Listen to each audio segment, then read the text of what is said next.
Letter 2.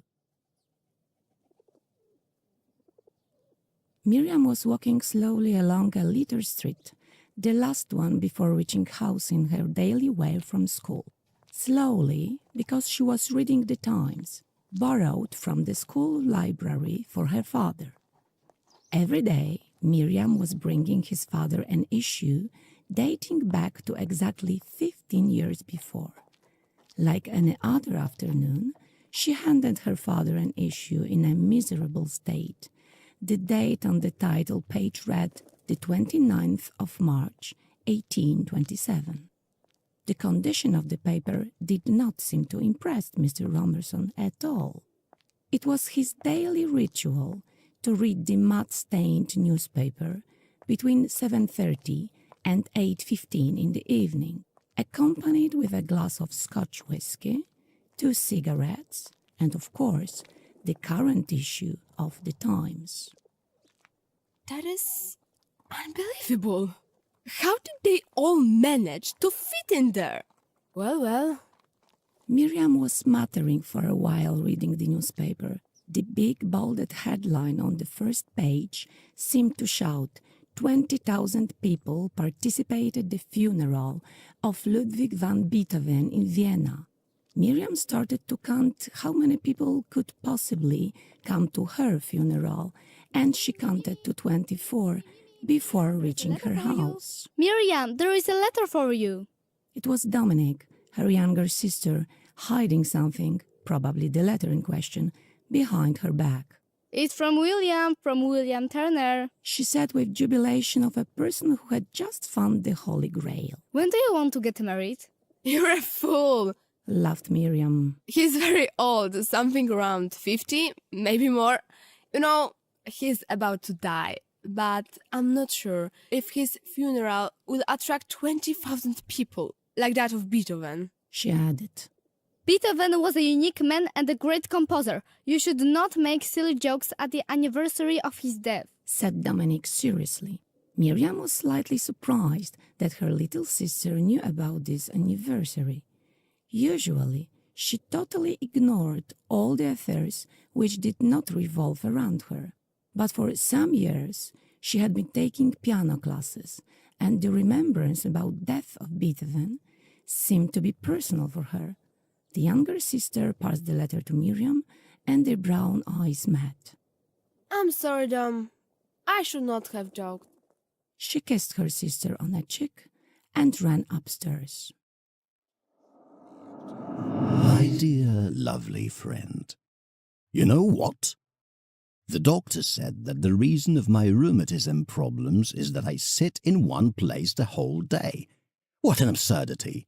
I am not sitting, I am painting, and I should start doing some exercise and go for walks regularly. He added that I probably overdid drinking rum, so I should stop drinking it at all. What a nonsense!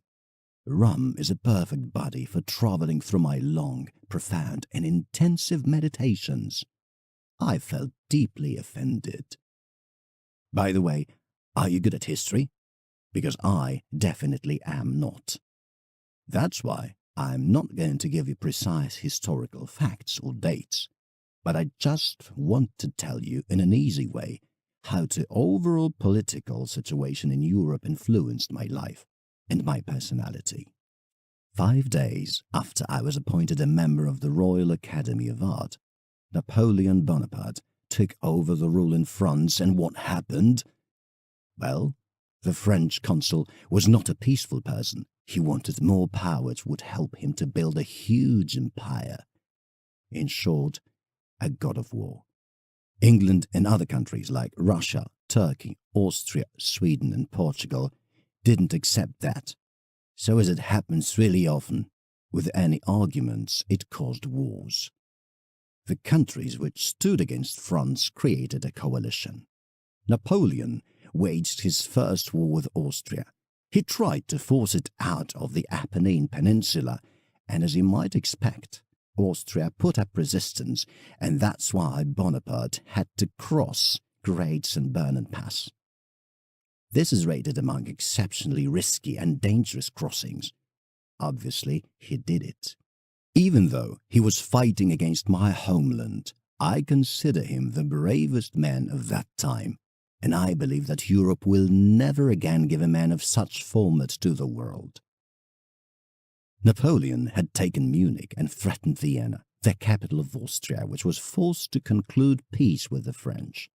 England wasn't really involved in land battles because of its victories in the sea, but when some benefits for Great Britain appeared on the horizon, it decided to conclude a compromising peace treaty with France, which was signed in Amiens in 1802. Miriam yawned widely and looked at her cat snoozing on the pillow.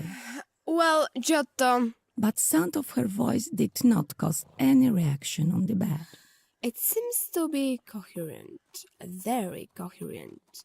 At least my mom would apply this word. The man who regards himself as the hump of the universe admires a pal whose ambitions burn the entire Europe. Some complexes? Misplaced childhood? Our William seems to forget that all the people of this kind end up in a similar way, sooner or later after the march under the triumphant arch. A knife in the heart, or a bullet in the head, or an exile. But it seems that our knowledgeable friend did not learn of it. Quid agis prudenter agas et respice finem. Don't you think that pride can make people blind, Giotto? Miriam's question was unexpectedly answered by Dominique, of whose presence in the room Miriam was totally unaware. Eroica was primarily writing for Napoleon. Said Dominique. But Ludwig van Beethoven withdrew his dedication after he realized that the Frenchman had imperialistic dreams. Miriam laughed. Is there anything you do not know about Ludwig the Great? Come here. I'm sure William would not object to his letters being read by both of us. And that was the crucial moment in my life, because finally I was able to travel abroad. At once I packed my things, that is a sketchbook, pencils and watercolors, and I set out. That was for the first time when I had visited other countries. I gained lots of inspirations from places which I had an opportunity to see with my own eyes. As a painter, I have to show places which people miss or long for in my landscapes, or places associated with their precious memories. Why? Because these feelings make them want to buy my works.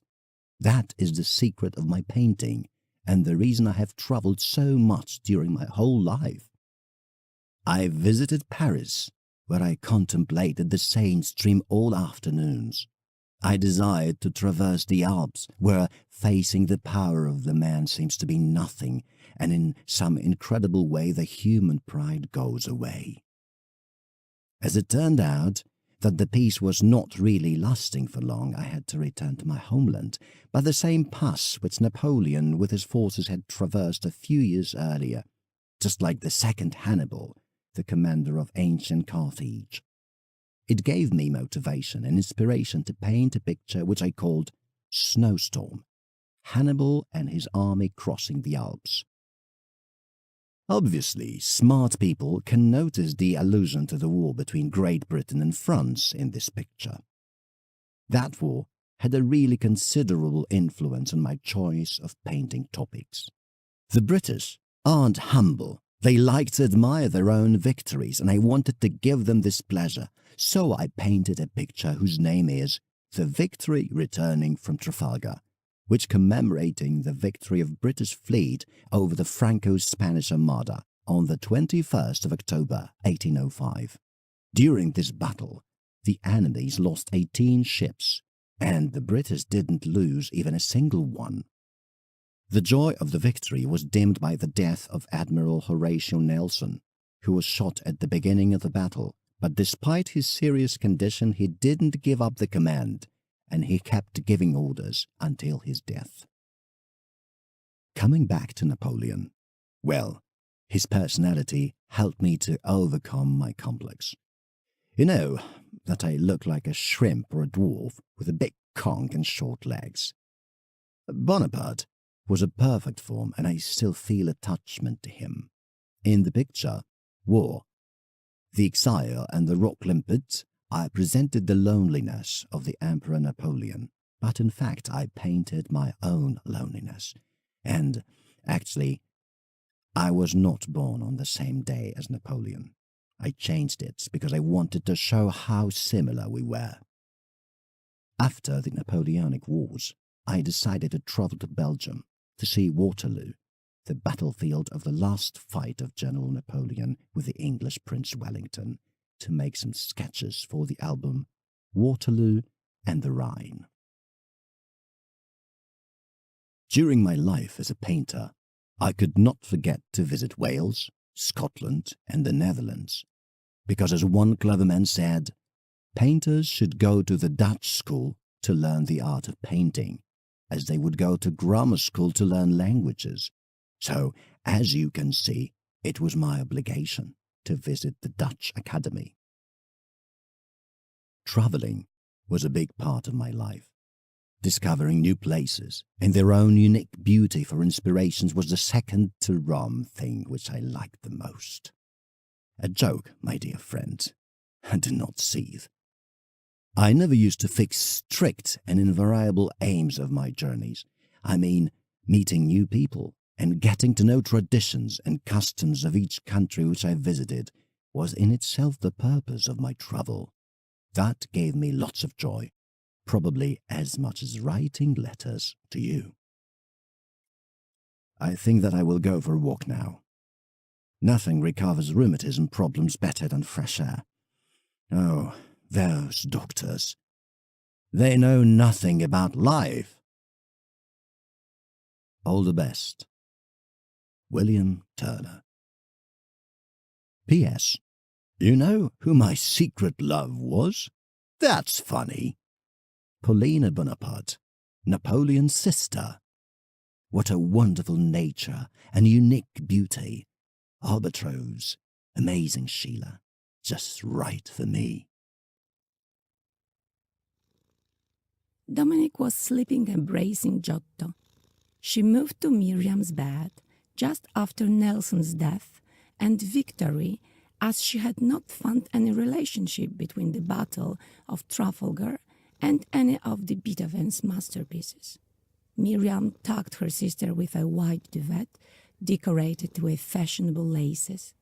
She looked at the two heads, human and not human, sticking out from beneath the duvet, and quietly slipped out of the room.